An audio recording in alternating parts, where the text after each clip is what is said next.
Ladies and gentlemen, welcome back to another episode of the Intelligent Moron with Alex Silva. Today I did something that I haven't done in a very long time. I went to the bank. Like, actually walk in to a bank. I haven't done that in about 2 years. 2 or 3 years, maybe 3. But it's been a while. You know, in the ATM era, ATM world that we live in right now, the bank that I use had a actual location where I live. But then they closed down because they just went to ATMs, and people didn't really use banks for enough purposes, enough people just didn't want to use them because the ATMs existed. And a lot of the things that banks, issues or things that customers or bank users had to deal with or talk to somebody at a bank, they would either do it online or they would call them, So the ATM kind of killed the bank, at least where I live. And I actually have to go to another city to go to my bank. Crazy, right? The world that we live in. But I did because I noticed that my piggy bank was pretty full. And I was like, well, I could use some nice comforting pocket cash right now.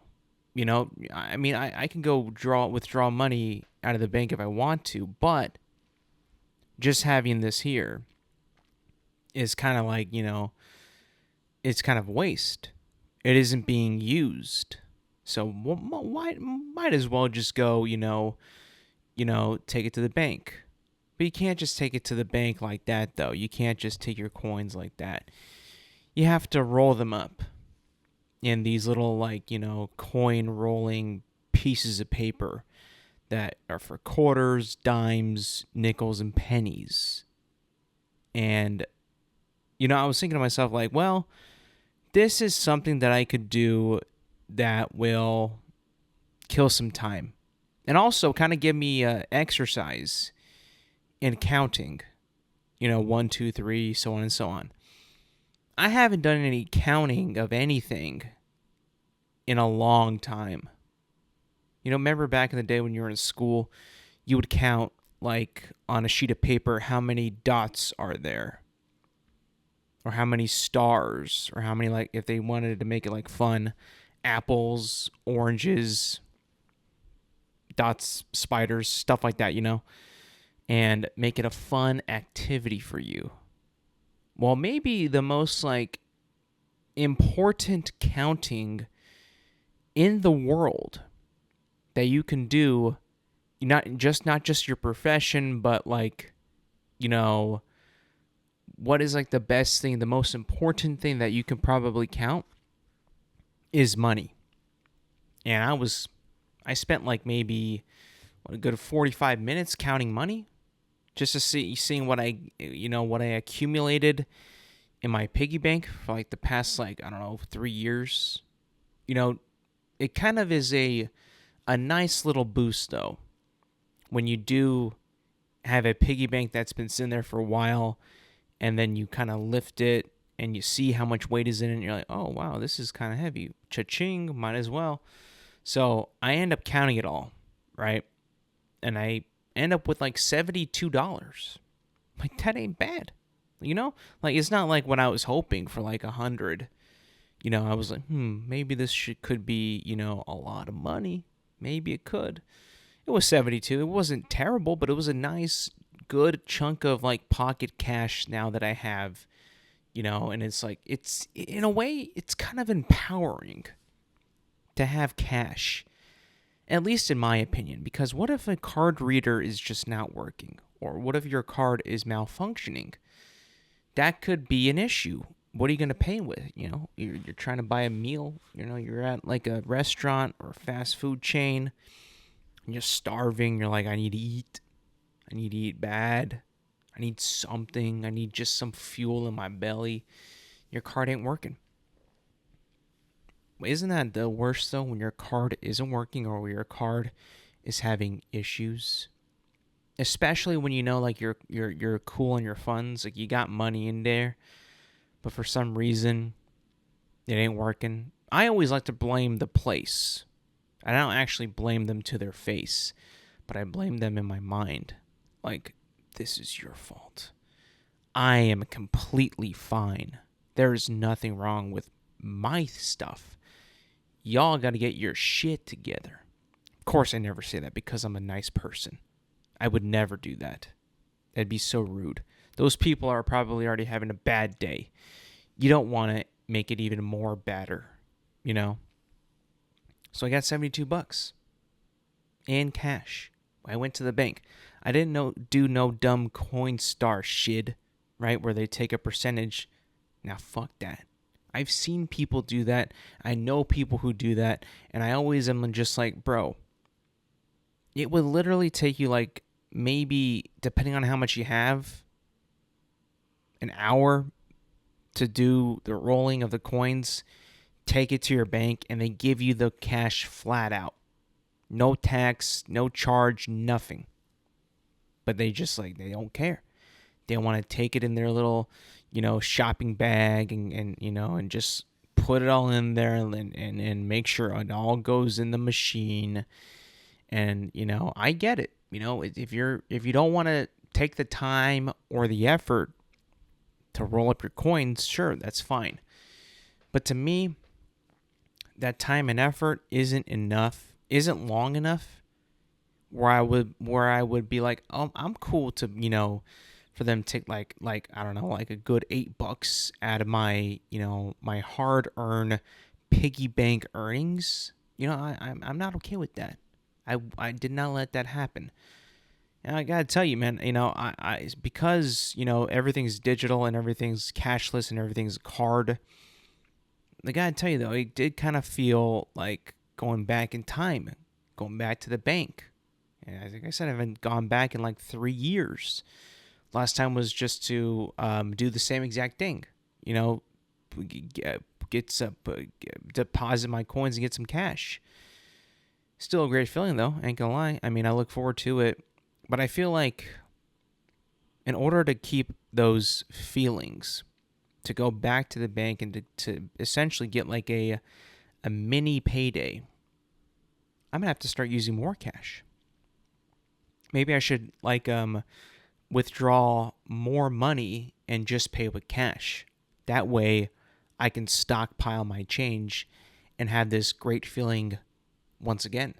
Because I just think that, it's like a little treat.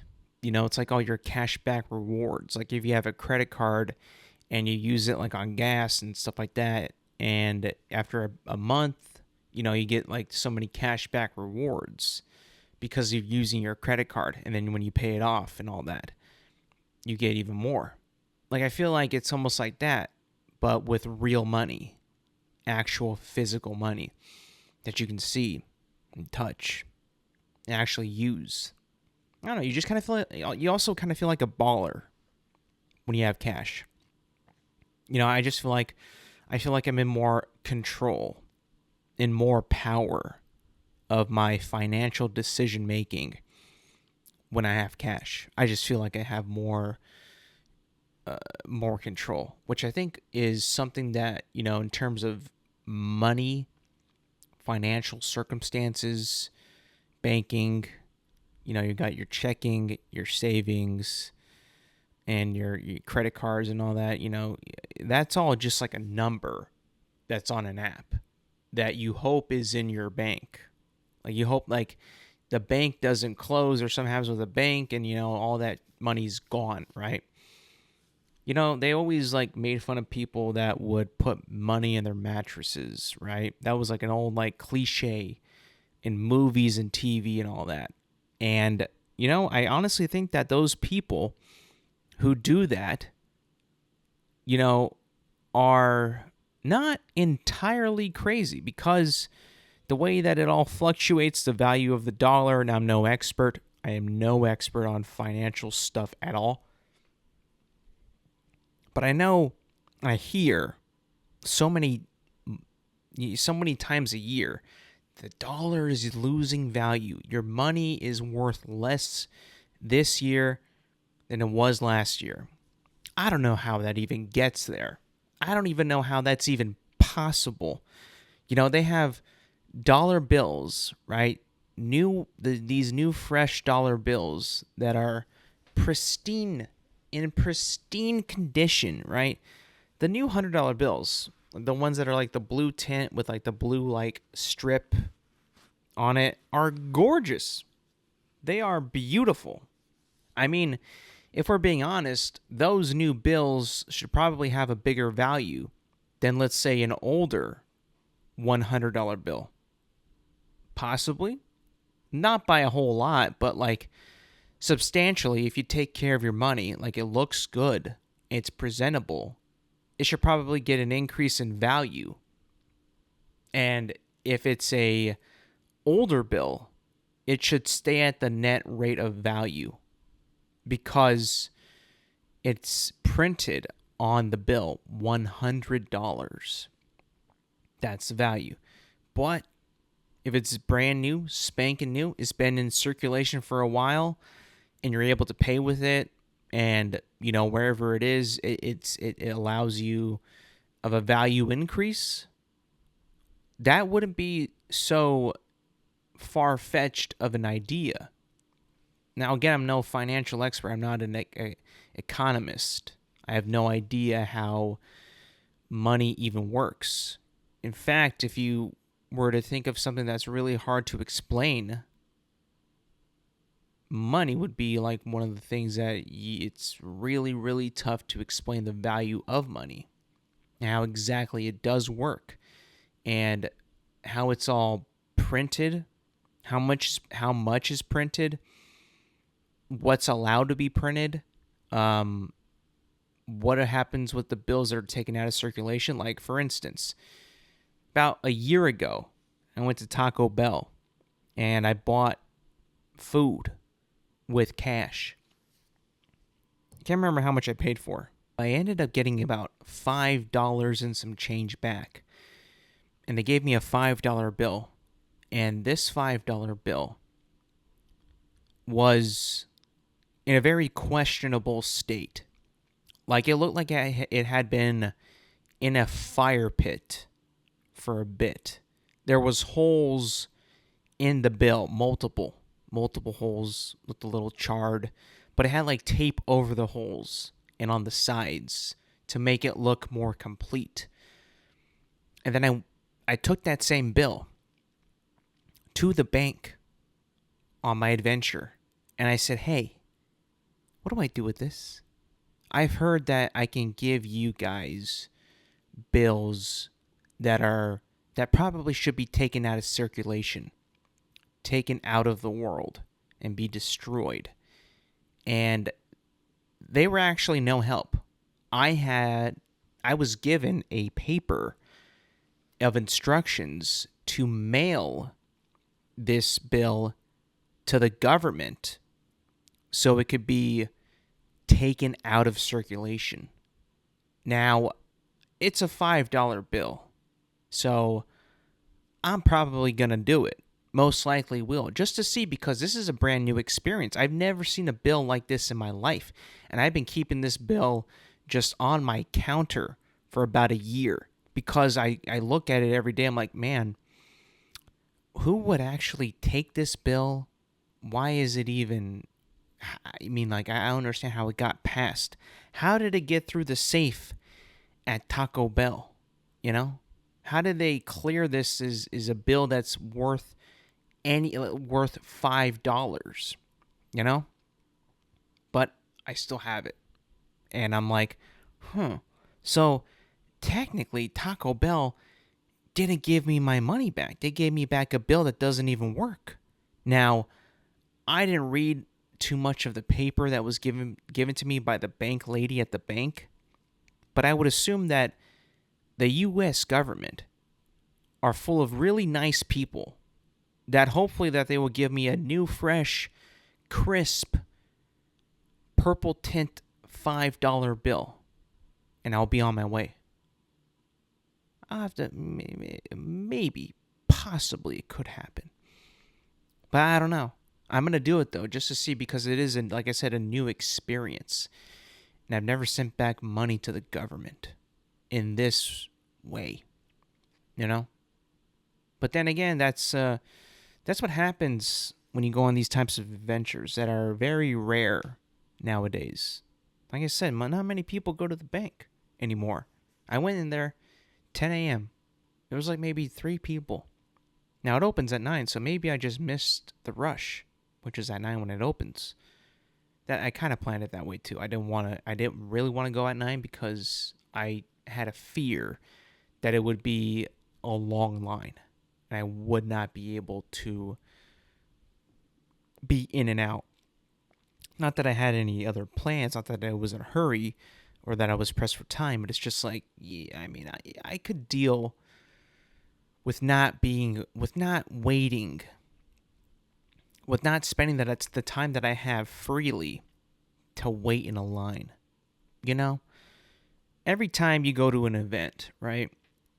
You go to a sporting event, you go to a concert, to a beach, a theme park, fair, I don't know, anything where there can be other things around that would cause you to wait for things, right?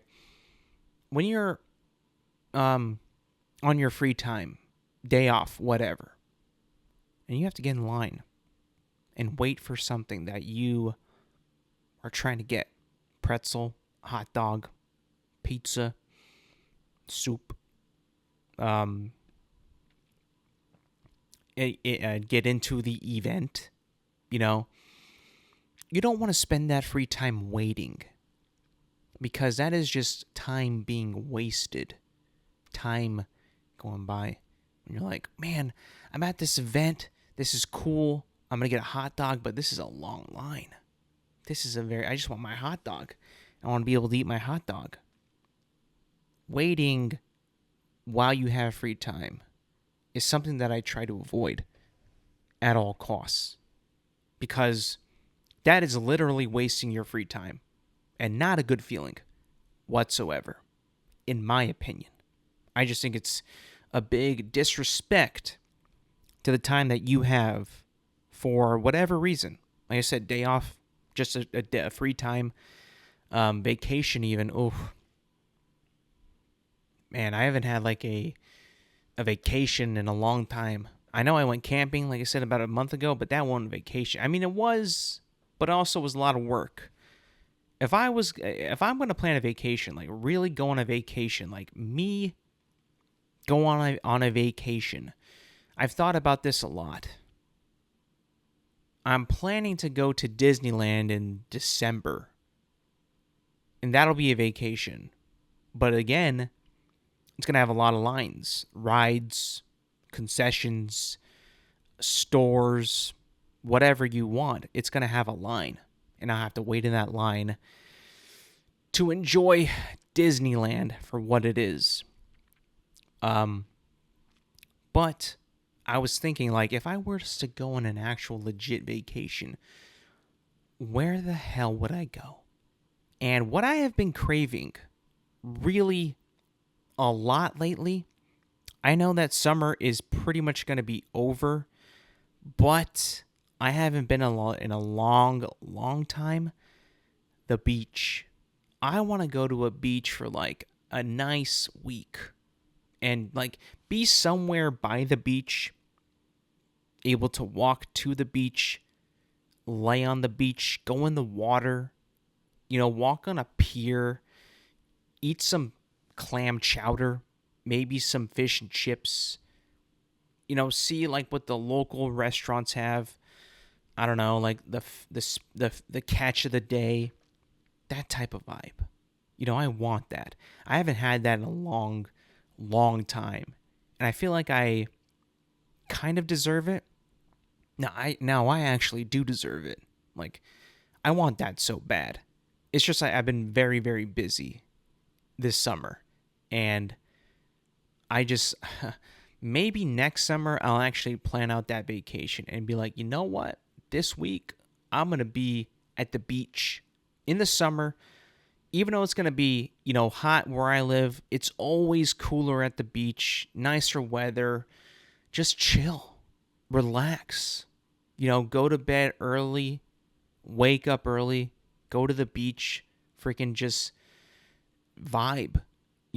Maybe try to swim, maybe try to surf. I've never surfed and I never swam in the ocean because I'm terrified of sharks. I mean, Jaws really messed me up as a kid. When I first saw Jaws, it was when I was very, very young. And then shortly after, we went to Hawaii. And then when we went to Hawaii, my dad took us out pretty deep in the ocean. Not like super, super deep, but like, where we actually had to like tread water and swim. And I was like, bro, like I can't see, I can't stand. I know these sharks, the closer we get to the shore, there ain't going to be there. If I can stand up, there ain't going to be no shark there. I'm legit swimming. I can't touch the bottom. Neither can my father. And I'm like, there's going to be a shark. I just know it. And then I think we just, we panicked. Me and my brother, we panicked. My dad was laughing, having fun. We were very young. And we got out of the water. And then I'm pretty sure like a week after we left Hawaii, there was a shark attack in that same area, that same beach. And I was like, holy shit. That would have been terrible if that was us. Now, my fear of sharks is still very much there. I also, it's not like a reoccurring fear or an occurring fear that is, that I see a lot of, if that makes any sense. Like people who are afraid of spiders and live anywhere in a house, wherever, you're probably going to encounter spiders a couple times a month. Go outside, maybe you have a shed, a shack, your garage, your room, your bathroom. You're gonna encounter a spider here and there. I don't live by the beach. I don't live on a beach house. I don't swim in the beach or in the ocean ever. So I really don't have a reoccurring fear of sharks. Like I'm afraid of sharks, of course, because they could eat me and kill me.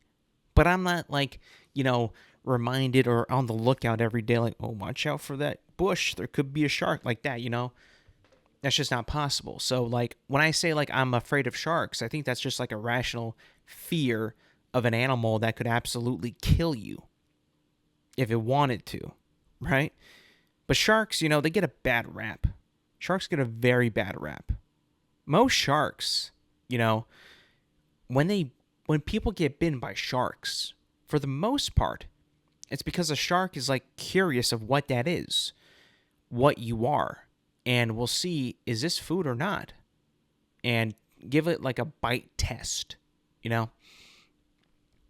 Because I think I'm pretty certain that sharks are very, very dumb animals. They're very dumb fish. Their brains are not very big. They're kind of silly. They can't swim backwards. They can't be flipped upside down. They're like, all bite, all bark. Well, no, that's not true. They're like dumb giants. Like they're very like mean, aggressive, or can be, and strong, and also strike that fear in your eye. And actually are very, very terrifying. But they're dumb. Like they don't like coordinate attacks. They don't like hunt in packs like orcas. Orcas, oh my god, you're talking about like a creature that will actually hunt you down. I am convinced now, with all these videos and all these occurrences of orcas and now whales just kind of like messing around with humans, I think that those, orcas are like now like have the taste of human, or potentially could have the taste of human, and be like, yo, like these guys are on their boats. All we gotta do is tip their boat, and then we can just feast on these fuckers. Like I feel like an orca would probably think that way because honestly, orcas look cool. Like, they look cool. They make like these, sweet little whale sounds. So do dolphins, and they appear friendly. Free Willy was a friendly whale, a friendly orca. But let alone, or I mean, not let alone, but like, nonetheless, that guy's a killing machine. He will harass dolphins. I've seen videos where orcas literally harass dolphins and murder them in cold blood in the ocean. They will fucking propel seals like 20 feet in the air, and they'll crash into the water, and then they will just keep flipping them up, and then and after a while, they're playing with their food, and then they'll just eat them, devour them. I was like, oh, I'm just having fun with my food, and then, nope, I'm hungry. Yep, I'm gonna eat this right now. Orcas are freaking maniacs, bro. Evil. I mean, like, I would not want to be. I mean, I've seen videos of like where there is like a boat, like a speedboat going across the ocean, and then behind it is just whales like emerging and ducking, keeping up with the boat. And I'm like, that's cool as fuck, but also, I wouldn't want to fall in that water, man. Like if I fall, if the boat tips, if the orca tips the boat, I know I'm being targeted as a meal. But in the same breath, in the same sentence, that video with the orca whales just emerging and submerging, along with the same speed as that boat going across the ocean. It was so badass. But then again, I know that those whales are much more smarter than they appear. They are geniuses. So are dolphins. You've heard my stance on this. You've heard what I've said about evolution. I do believe that once we are gone, human beings, the next species to come out of the ocean onto the land and be smart like us will be either dolphins or orcas. I mean, like, they're so close. They breathe air, but they're still kind of, prisoners of having to be in water because they cannot regulate their body temperature. Once they can do that and their fins become feet and legs, it is over. It is over. And those things will inhabit the planet, and they will be the dominant species of planet Earth.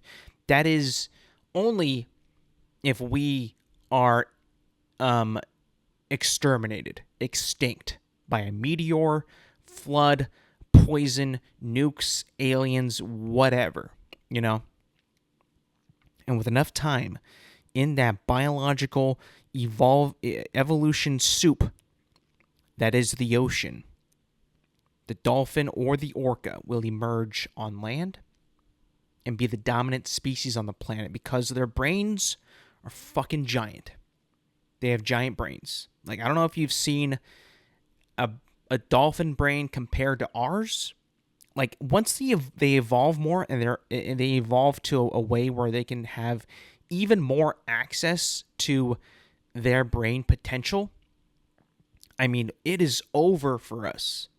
Over. Like, once they evolve enough, like I said, to able to engage all the parts of the brain that they can, I hope that we're gone by then, because it would be crazy. I mean, they essentially communicate without even opening their mouths. It's almost like sonar or like mind reading, or that type of stuff. It's like, it's wild to think about. It truly is. Question though, the question remains: do whales hate humans? If they are smart enough and they are like more aware, they know what we are. They know our presence. You think that they actually have a more of a territorial approach to us as being unwanted in their waters now more than ever? Could be. What's up with all these sightings of whales tipping over boats? I mean, that definitely is a indicator that they are not happy with us. They know what they now know what a boat is. They know that we are in the boats, right? If they thought that the boats were us, they would probably try to chomp at the boat, like eat the boat. They're not. They're trying to flip over the boat, which has us in it. Wild to think about. Anyways, on to today's topics, though. Like, I mean, I know I just talked a lot about the bank and whales and boats, but we have a lot to talk about. The passing of James Earl Jones, the actor well known for roles as Darth Vader in Star Wars, Mufasa in Lion King, Field of Dreams, I think it was The Great White Hope, passed away. It was a sad, sad day. Not to make it, a sad part of the episode, but, he will be remembered. I remember when first hearing that dude's voice in Lion King, and then hearing it again in Star Wars, and not being able to pinpoint it until my dad told me that it was the same voice. And I was like, holy shit, you're right. That is the same voice. That's crazy. And then, for years, he's been the iconic voice of Darth Vader. Just iconic. And he's passed now. And we will always remember, the moments that he gave us in cinema and cherish them forever. Not to be all sappy, not to be sad, but it is a loss. It's a loss of a Hollywood icon, an iconic actor, whose work that we were treated to for decades. And we just have to count our blessings and look who we have around us now.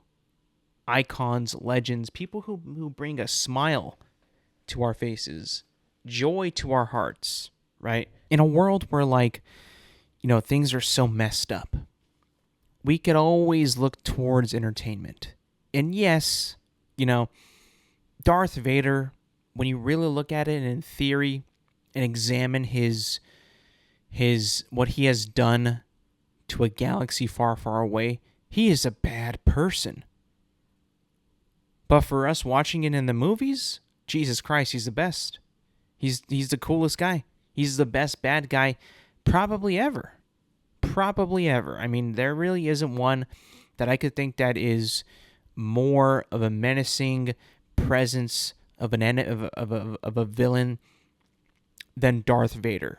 So, James Earl Jones, I mean, you are an icon, one of a kind. We'll miss you. Rest in peace. Some more news. Sony announces their PlayStation 5 Pro. PlayStation 5 Pro, which is an upgrade to the current PlayStation 5. Graphic-wise, machine learning, GPU is being upgraded. Graphics and all that stuff is being upgraded. They had a video announcement with I think it was the CEO or something like that of PlayStation, explaining the new console and what it will be capable of doing. And it sounds like this is something that I think is overall a good thing, but it has not been received well, and I'll get to that. But what I mean by overall a good thing, I always appreciate when companies like this, Sony is going to be the example today, when companies like Sony actually try to push and try to make things improve on things, Now, whether you think that it's a big enough improvement or not is up to you. But at least Sony is making the effort to try to make a better console for the games that are going to be coming out in the next like 2 or 3 years, right? Whether they actually be all that much better, we will soon find out. But at least Sony is actually giving a damn and putting in the effort to better themselves and make a better console and putting out a higher standard of video game playing. Now, I do have some problems with the overall PS5 Pro. Number one is pretty obvious. The price. The price of the PS5. If you haven't looked at it, if you haven't seen it, it's all over the internet. And it is getting bodied by everybody on the internet. Sony is getting demolished on the internet with this price of the PS5 Pro. $699.99 is the price of the PS5 Pro. $700 plus tax in the United States. And that's all I'm going to talk about because that's all I care about. But in other countries, it's I'm seeing a funny looking little like a E symbol, like a backwards E. $800. That's a lot of money. That's a lot. Now, I mean, this is almost kind of giving me vibes of the PS3, where when that came out, that was like $600, maybe close to $700. I didn't even remember, $650. I can't remember the exact price when it came out. Let me look it up real quick. What was the PS3 launch price? It's got to be something crazy. I remember it was pretty incredible when it launched. Let me see. How much was the PS3 at launch? $599 back in 2006. $600 back then for a PS3. And now $700 for a PS5 Pro. I mean, this is just bringing back callbacks to that terrible time, and the outrage and the concern of like, why is it that much money, you know? And I've seen the comparison side by side between the PS5 and the PS5 Pro that was on that video that they put out. I couldn't really see that much of a difference if I'm being completely honest, you know?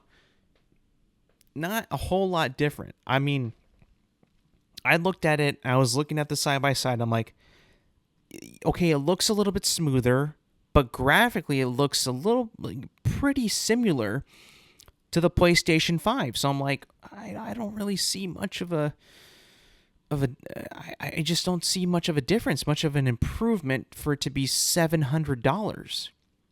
You know, I don't really understand.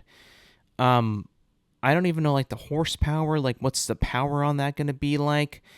The load times, is it going to be faster? That wasn't really explained at all in the video. Yeah, I couldn't really see all that much. From what I could understand, it was mainly, the video that I saw was mainly focusing, this was a video published by PlayStation. It was really focused on like graphics and ray tracing and machine learning, which is like AI type shit. And so it's like an improvement on the visuals and, you know, fidelity, like smoothness of gameplay, frame rates and all that. I couldn't really see like too much of a graphical jump for me to be like, oh, I should get this instead of my and just like dump my original PS5. I didn't really see much of an improvement, even though that they were saying that it was a substantial improvement. And for that price, I'm like, damn, $700? Like, we're pushing like, you know, gaming PC prices, you know, for a console. I mean, I would have to see like, you know, in-depth like reviews and breakdowns and people actually using it to see if it's worth the buy, you know, right now. Because for me, I'm just like, okay, like it's a nicer looking design and a quote unquote better performing console for $700. Like, okay, I mean, I probably won't buy that, but if it's going to be like a big jump and like, a dip in performance when like the newer games come out and now these new games are running even better on the PS5 Pro than my PS5, then we'll probably have that discussion. But for right now, I'm a little on the fence with that. Number 2, big problem. And this could have been number 1, but I'm going to make it number 2 because I'm in the minority when it comes into this topic, into this discussion. The console will not ship with a disk drive. It is a digital console. Now, you know how I feel about this. If you don't, get ready, buckle up. I hate when companies and services dictate the way that I want to enjoy the medium of gaming. I don't want to download games digitally. I want to own them physically. That way, if something happens, I uninstall it and it's taken off of the service or something. I don't know. There's this thing called PlayStation Plus, which is like a Game Pass. And what if I want to get a game on that, but then I want to come back and play it, and I can't because it's on, Game Pass or the PlayStation Plus, and I can only purchase it on the store.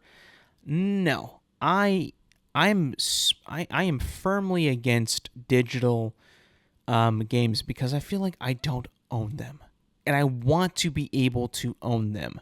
I'm sorry, I'm old school, I'm old-fashioned, but that's just how I am. And for the console to ship without a disk drive and still be $700 is insane to me. Is like actually insane. Like you are purposefully taking away from me to enjoy my games, and pretty much making me do it via digital download, which I'm not going to lie, I do have some games digitally download, games that I don't think are worth owning.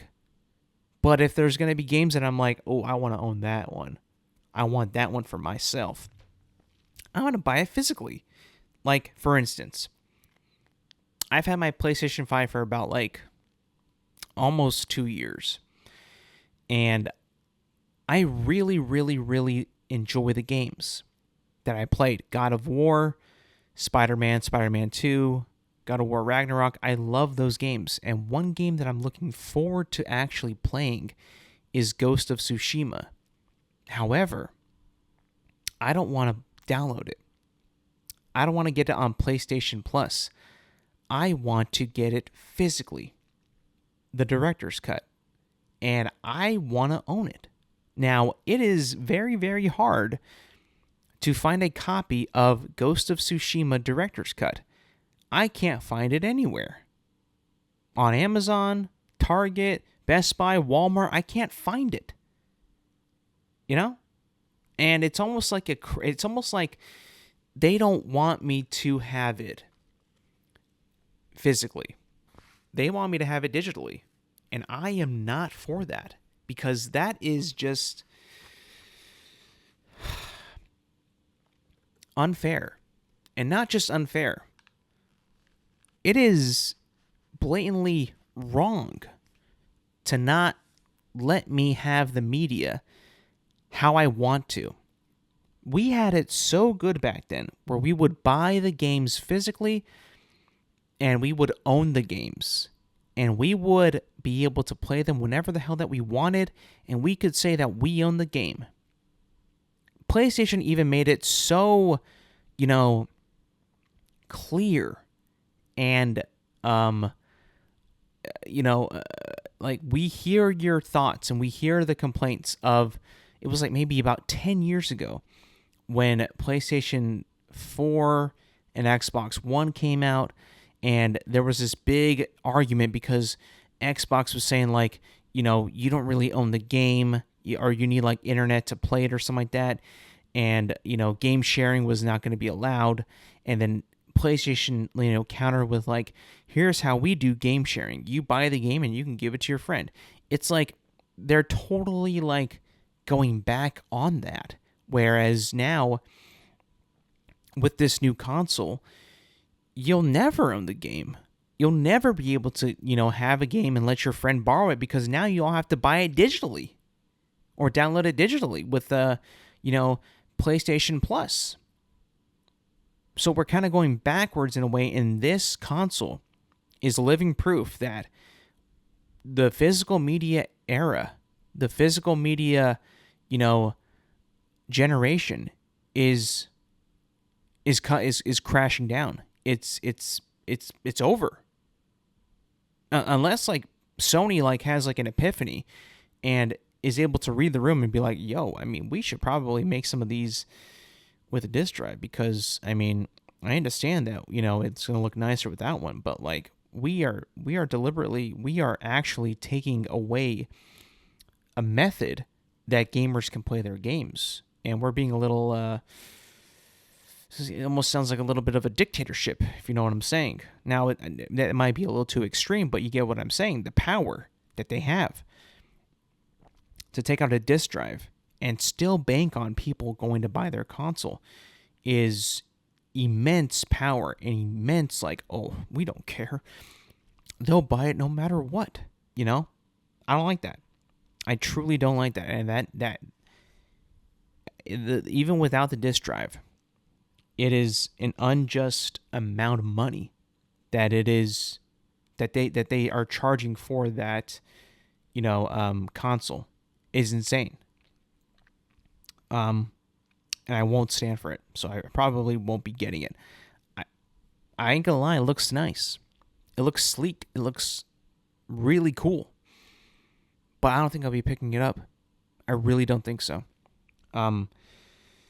Moving on, the new iPhones got announced as well, 16 and 16 Pro, yada, yada, yada. I probably will be picking this up just because I'm eligible for an upgrade.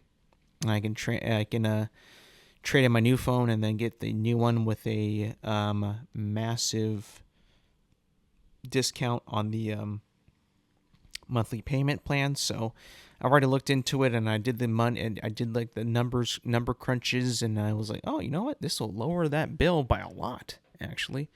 So I think I'm gonna do it. I have the 14 Pro Max. I did not get the 15 Pro Max. So I'm thinking about getting the newest phone. This probably gonna get it this winter. I know they're coming out. You can pre-order in a few days, but I think I'm gonna just wait for the winter and just pick one up and trade my old one in and get it that way. But it's like it's not much of an upgrade. I mean, let's be honest. It looks the same. There's just like one more added button for like camera functioning. And I listen, I mean, I think that Apple, and I've said this in the past, I mean, they have to get this thought out of their ass. Like, everybody is a super talented photographer, videographer. Like, we need to get that out of our brains, because that is just not the truth, right? I use my phone camera very, very little. Like very little. Like, I went camping, I used it then, and to take some cool vista shots of like Yosemite, cool. That's useful. But like day to day working, being at home, eating dinner, like I going to the gym, I'm not going to use my camera to its fullest functionality with all these camera functions and lens zooms and frame rates and shooting capabilities of 4K. Like, nobody is going to use it to that drastic amount that any of these functions are going to be like even relevant to the most simple phone users out there. Like, I don't understand why or who is in charge of just like propelling the phone the camera capabilities on these phones so far into the future and so unnecessary that it makes it so like, wow, these phones are so much money. I wonder what is making them cost so much goddamn money. It's the cameras, the lenses, the camera functionalities, the buttons, the new features, filters, zooms, AI technology in the camera, taking pictures and all that. It's just so much that is put into cameras that it's like, maybe don't do that so much. And you could probably lower the price a little bit. But then again, that's usually like the big upgrades that we see with Apple iPhones is camera functions and camera abilities that nobody will use but like a few handfuls of the population. And that is just like their entire like outlook. That's like their entire focus is just making sure like, we put out the best camera a smartphone could have. And that way filmmakers could make movies on their iPhones. But it's like, dude, not everybody's a fucking filmmaker. Not everyone's going to even use their iPhone. Even like people who actually do make films and won't even use a fucking iPhone. They'll use like an actual camera because it's better than the phone. I mean, Jesus Christ. And they always like to market the phone with like, some scene-ass guy, putting a phone on like some kind of rig and shooting like a cool action motion shot. But like, nobody even fucking does that. Like, no one even does that. No one even thinks of doing that. So it's like, what the fuck is the point even? I don't know. I mean, I'll get it because I'll probably get it because new phone feel, the newest like processing chip, the faster chip, the better battery, and the features here and there will be like cool little bells and whistles, but that's why I'm gonna get it if I do get it. The Pro Max is gonna be 6.9 inches of a display, which is even bigger than the Pro Max right now. So like, is the phone bigger or is like the bezels just like trimmed down a little bit more? That way it kind of fills up the phone a little bit more. I'm thinking it might be that. I might have to take a trip to the actual Apple store to see for myself. That way I don't get a phone that's too big for my paws. Because that's like the worst feeling ever. Like, you get a phone that is just way too big for your hands and you're like, what in the hell have I done? Like, I cannot even operate this in a common way, in a reasonable way. This is just obscene. I can't deal with that, All right, some NFL talk to wrap up the show. Week 1 has passed. Before I actually get into the actual NFL results, not results, but like, things I took away from week 1 in the NFL, I just want to say this. I really, really, really hate fantasy football right now because my team sucks. My team is bad. And Christian McCaffrey let me down. Big time. Big time. I mean, I saw Jordan Mason tear up the New York Jets defense. Absolutely tear them up. And if I had Christian McCaffrey, if he started, I probably would have won that matchup. Probably. Don't know if I would have, but I probably would have. At least put up a bigger fight than what I did. I'm just saying that right now. I mean, he was questionable throughout the whole fucking week. Sunday, I know he played Monday, so I was holding out hope from Monday. Like, what the fuck is up with this guy? What is his injury? Then I looked into it. Calf/Achilles. You son of a bitch. What the fuck are you doing injuring your calf and your Achilles in fucking practice, bro? Don't you understand how bad that is? Aaron Rodgers missed an entire season because of an Achilles injury. And you are legitimately flirting with an Achilles injury, bro. Like, I mean, I don't even know why I drafted this guy. I mean, I cannot believe myself. Truly, I cannot believe myself whatsoever. I'm an idiot. But also, dude, if you're going to be day-to-day with a calf/Achilles injury, I'm going to tell you this. I'm going to give you some advice. Don't be day-to-day. Go on the IR for a while and get healthy, because you don't want to fuck around and flirt with your Achilles being torn up, gone, because that will kill your season, and you will actually probably even kill my season. So, which is more important than yours in my eyes. So, hey, how about you just, take a break, sit down for a week or two, and I'll put you on IR. I'll get somebody else, but don't toy with this whole day-to-day bullshit. I mean, even Kyle Shanahan was saying day-to-day, but I'm like saying like, bro, don't do this to me. Don't flirt and be like, I'm gonna be day-to-day with an Achilles. Like, bullshit. I watch sports. I watch football. I watch basketball. An Achilles injury is almost as bad as an ACL. You essentially cannot walk. So don't even fucking tell me that, I'm day-to-day with an Achilles. I'm day-to-day with my calf. I know the calf turns into the Achilles. So whenever I hear calf, I'm like, oh boy. I don't know if I could do this. Like, just like the sheer, like, am I going to play? Am I not going to play? Enough. That cannot continue. But yeah, he ruined my fucking week. He might ruin my entire season, by the way.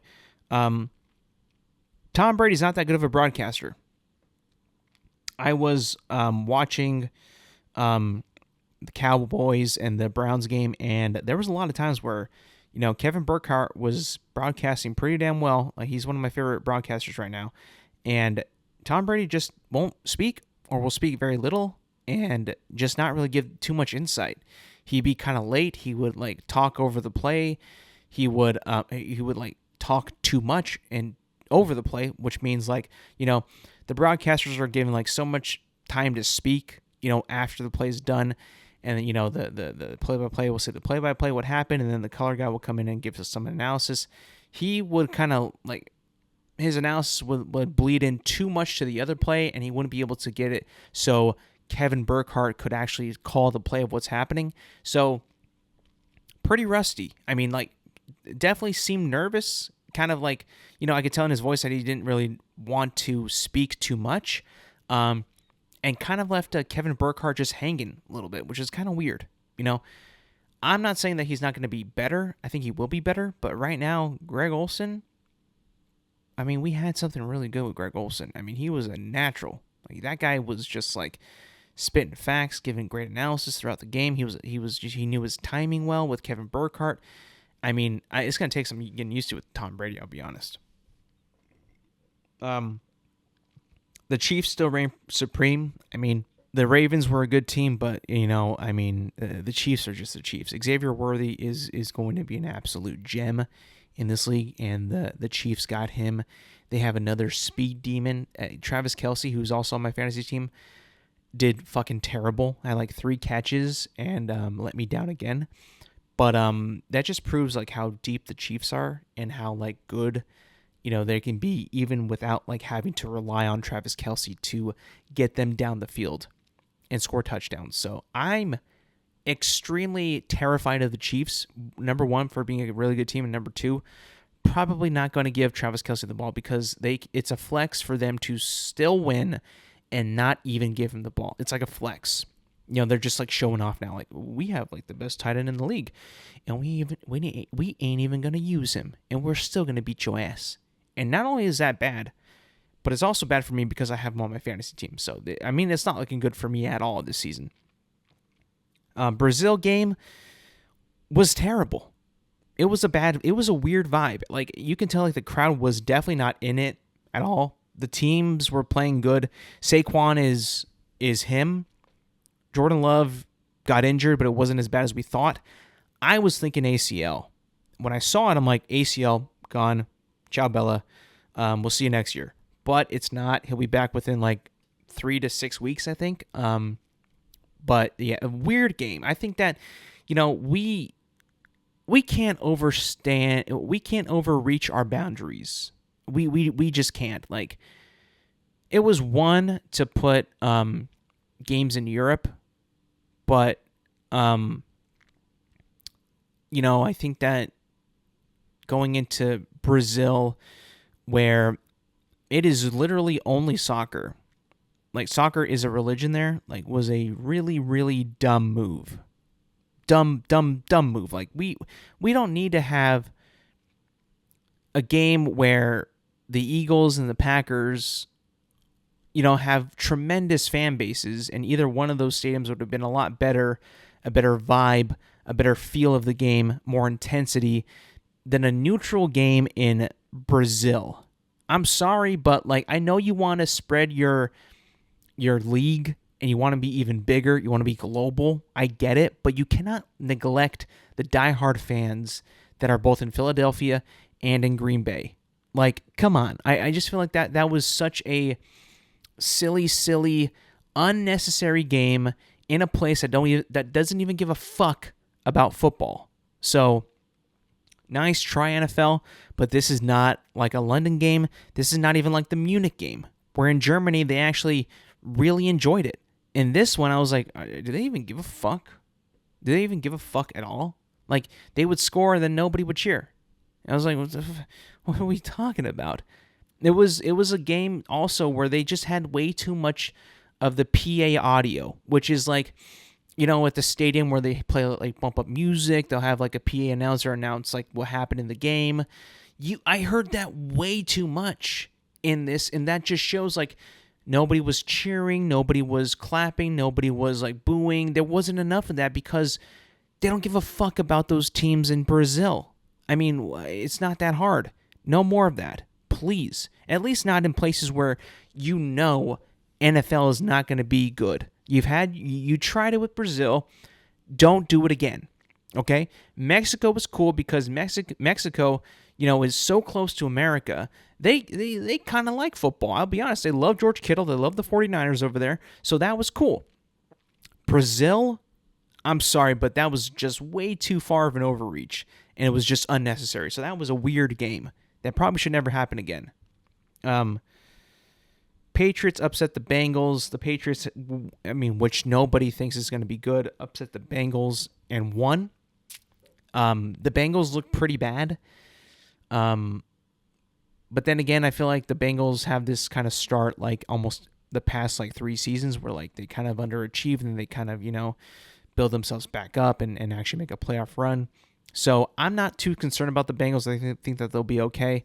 The Patriots, though, that was a one-in-a-lifetime like type of win. New coach, new quarterback, new offense, new everything, and still got the win. Kind of impressive, ain't gonna lie. Tyreek Hill got detained by the cops in Miami. When I saw the video, I'm like, there's no way that's Tyreek Hill. And then it was, and I was like, what the fuck is going on? I don't even know why he got detained or why he even got, put in handcuffs, but that was freaking a wild thing to happen, before a Miami Dolphins game. But he still played, and he destroyed the Jacksonville Jaguars. So that was insane. I think it is actually truly over for Daniel Jones. This dude is terrible. He is. And I think now that the Giants, it was the first game of the season, I understand. It has to get better from here.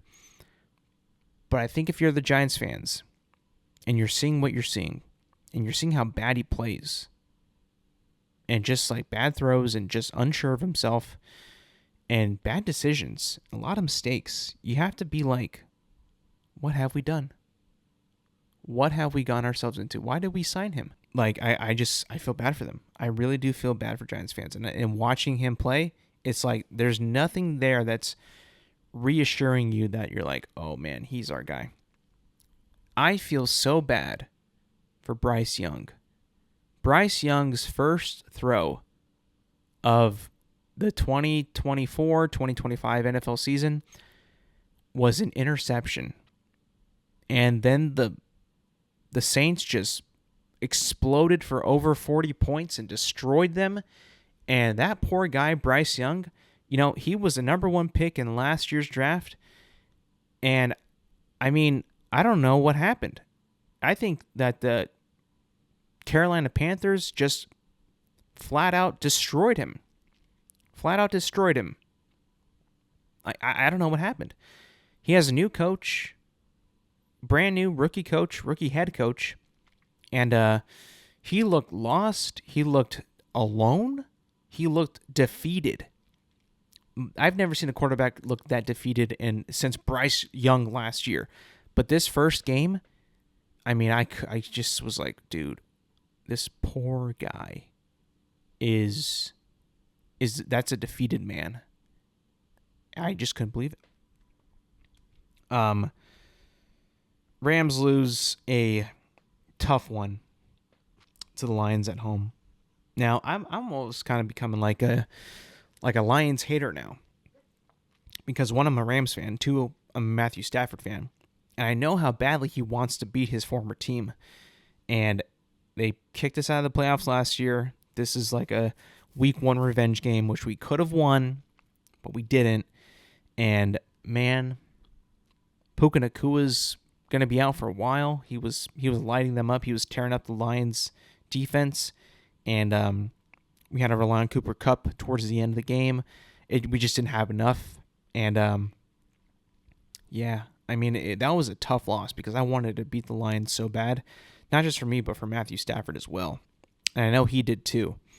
And it was a tough game, but I still have a lot of hope for the remainder of the season for the Rams. I do think that we're a strong team. We're a very good defensive team, and that we have still have Matthew Stafford still slinging the ball at a good pace and a good rate. So I'm excited. You know, I know that this was a game that I wanted to win so badly, and then it just becomes the luck of the draw. They got the ball to start the overtime, and usually when you get the ball in overtime with the new overtime rules, you're gonna it's a high probability that the person the team who gets the ball first is gonna score first, and that's how the game went. That's how the game is over. You score a touchdown first, you win. And with David Montgomery just destroying our defense at the end, after fatigue and, losses and injuries and players getting banged up, I mean, that was just, it sucks. That was a bad way to win. That was a bad way to lose that game. If we got the ball first, we probably would have won that game. That's just the way the rules are now. So it's tough. That was actually a really, really tough loss for me. I could tell. I was like, oh, I feel so bad. This is terrible. You can kind of feel the sting still. All right. And that's going to be it for me today, people. And thank you for listening. Thank you for watching. Remember, you can find this podcast on Apple Podcasts, Spotify, and YouTube at Intelligent Moron with Alex Silva. New episodes drop every Thursday morning. Make sure to like, subscribe, rate, review, and do all that good stuff. And yes, thank you for listening. Thank you for watching. And I will see you guys next week.